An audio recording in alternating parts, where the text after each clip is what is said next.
Hotel, नमाज, सफेद चादर, नॉन मुस्लिम, फिलिस्तीन। मोहम्मद रिजवान से आखिरकार वनडे कप्तानी क्यों छीनी गई? क्यों शाहीन अफरीदी को नया वनडे कप्तान बना दिया गया, बावजूद इसके कि इनका रिकॉर्ड बतौर कप्तान बहुत अच्छा था। इन्होंने पाकिस्तान टीम को ऑस्ट्रेलिया में जाकर वनडे सीरीज जिताई थी। उसके बावजूद रिजवान से कप्तानी छीन ली गई। तो इसके पीछे की इनसाइड स्टोरी क्या है, अंदर की बात क्या है, ये मैं अपूर्व मिश्रा आपको बताने जा रहा हूं अपनी इस रिपोर्ट में। ध्यान से देखिएगा, एक एक पॉइंट ग्राफिक जरिए आपको दिखाता हूं। सबसे पहला, पिछले साल रिजवान को वनडे और टी20 दोनों फॉर्मेट की कप्तानी मिली थी। बड़ी उम्मीद के साथ इनको कप्तान बनाया गया था।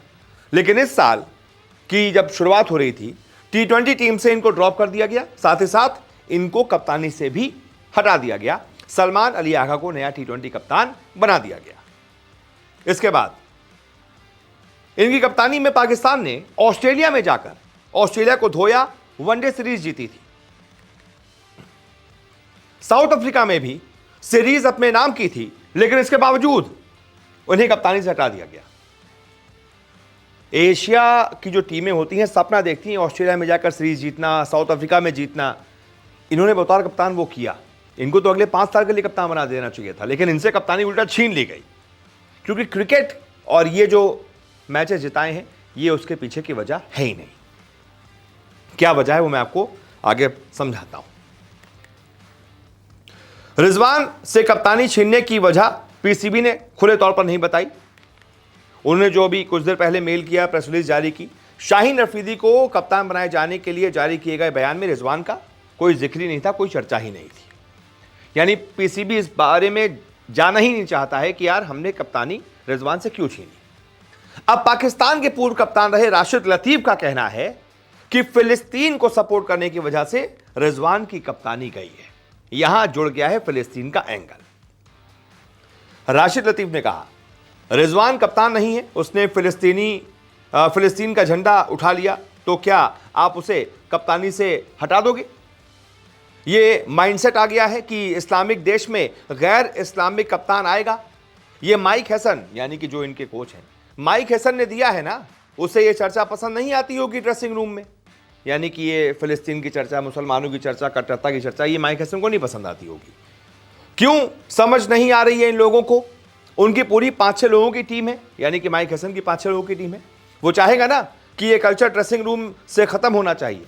यानी कि इस्लाम की बातें, मुसलमान है तो इस्लाम की बातें करेंगे, इस्लाम की बातें, फिलिस्तीन को सपोर्ट करने की बातें, एकजुट होने की बातें। तो राशिद लतीफ ने बता दिया है एक तरीके से कि मोहम्मद रिजवान एक तरीके से, क्योंकि फिलिस्तीन की बात कर रहे थे, फिलिस्तीन को सपोर्ट कर रहे थे, अपने मुसलमान भाइयों को सपोर्ट कर रहे थे, तो इनसे इनकी कप्तानी माइक हैसन ने छिनवा ली, हटा दिया इनको। अब सिर्फ ऐसा नहीं है कि राशिद लतीफ ने पहली बार मोहम्मद रिजवान के बारे में कुछ कहा।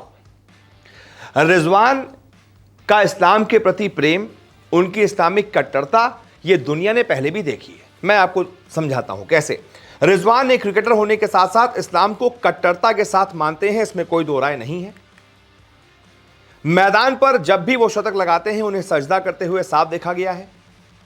पाकिस्तान खिलाड़ी इमामुल हक ने बाकायदा रिजवान को लेकर यह बताया था एक इंटरव्यू में कि रिजवान नमाज के समय सबको इकट्ठा करता है, यह उसकी बहुत अच्छी आदत है। किसी होटल में हम जाते हैं तो सबसे पहले नमाज के लिए कमरा ढूंढते हैं रिजवान।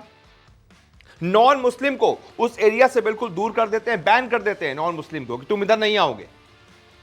कितने कट्टर हैं आप समझ लीजिए इस बात से।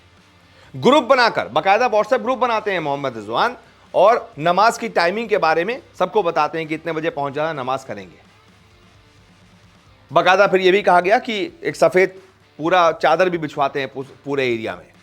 यह सब काम रिजवान करता है, यह बाकायदा इमामुल हक ने कहा था।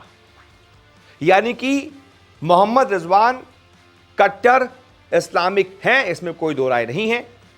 और इसी कट्टरता की वजह से इनकी कप्तानी जो है छीन ली गई, क्योंकि माइक हैसन और उनकी पूरी टीम को शायद क्रिकेट में ये कट्टरता नहीं पसंद आ रही होगी, इसलिए इनको टाटा बाय बाय कर दिया गया है। तो वो होटल जो मैंने जिक्र किया, होटल में नमाज, सफेद चादर, फिलिस्तीन, यही सब कारण हैं, यही है इनसाइड स्टोरी मोहम्मद रिजवान की कप्तानी छीने जाने की।